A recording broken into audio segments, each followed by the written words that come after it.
Hi everyone, welcome to my channel. My name is Paige. Thank you so much for being here. As you can see by the title of this video, I'm going to be going over the new Sony camera that I got. So I got the Sony ZV-1 Mark II point and shoot camera, and I really wanted a different camera to use, something that was other than my iPhone. I have the iPhone 17 and I do create content. I create lifestyle and food videos on Instagram, and I've been doing it for a while. I've been doing my food channel for about 2 years, and I just started my lifestyle channel a few months ago. I just wanted to start creating more long form content on YouTube specifically. So I just wanted a simple camera that, once again, is not my iPhone. And I thought this camera was perfect. I did some research and it was between this one and the first one that came out, so the ZV-1 Mark I. And I just got a better deal on this. I got this at B&H Photos, which is a camera store, and they sell different camera equipment. And I actually got this used and it was in perfect condition. So I just thought, why not? And yeah, I've been loving it ever since. I got it a few weeks ago. I want to say about 4 weeks ago, and I've just been playing around with it, playing around with the different features and just familiarizing myself with it because I'm not really the biggest tech person. So I just wanted something that was easy to use, that had a good zoom lens and also could work in low lighting. So when I was doing my research, I saw that this was perfect for all of that. I got the white color. It comes in a black as well, but I just wanted the white. I felt like it was just a little girlier and just a little fresher and funner to use than the black one. And I also just started decorating it a bit. So in the back, I just have some different stickers. And I also got a wrist strap for it. So whenever I am outside, I can just hold it over my wrist like this without having to worry about it falling out my hand if I'm just holding it like this. So this is the camera. I'll just do a 360 of it. And like I said, it was used, but it did come with the wind blocker, which I'm really happy about. And it comes out like this. And then the viewfinder comes out to the side.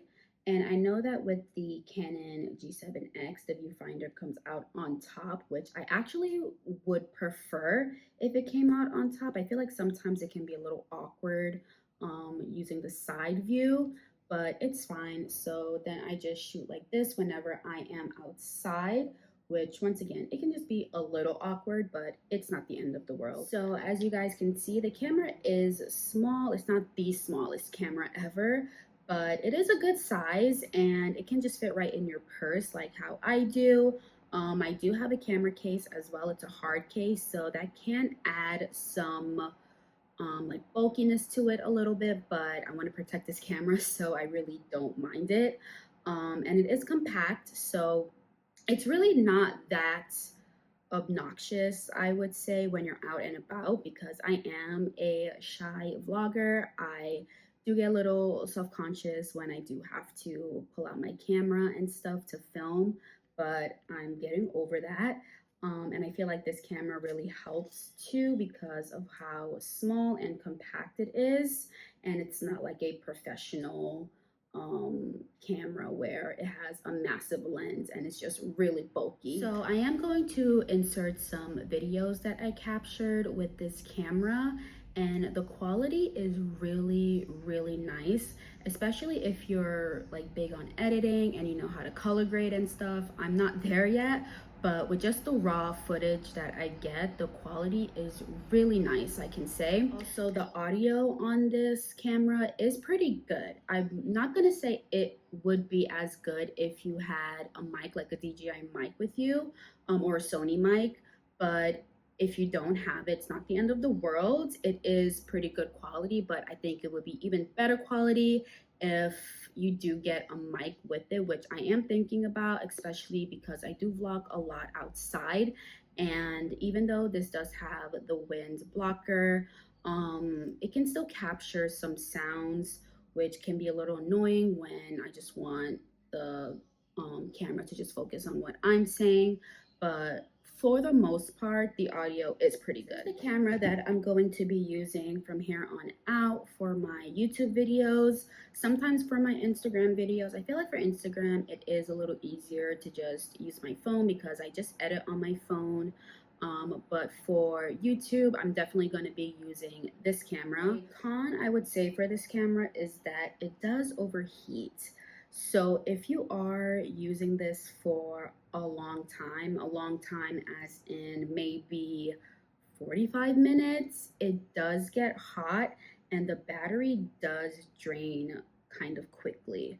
So I do keep a charger with me at all times for this camera, a portable charger, just so I can hook it up whenever I need to, because if not, it will die, and I have not gotten a second battery as yet. So yeah, just something to keep in mind if you are interested in this. So if I were to give this camera rating out of 10, I would probably give it a solid 8.5. It's very user friendly, very beginner friendly, and I will also put the customizations that I have for this camera in the description bar below.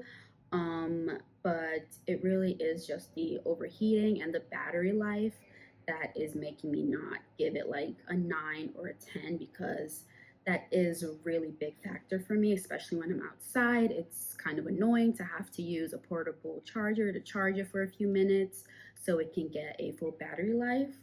But other than that, I have been enjoying this camera and I'm very happy with it, and I will definitely be using it more. So thank you guys so much for watching this video. Let me know if you have this camera, if you're thinking about this camera, or if you have a completely different camera that you think is better than this camera.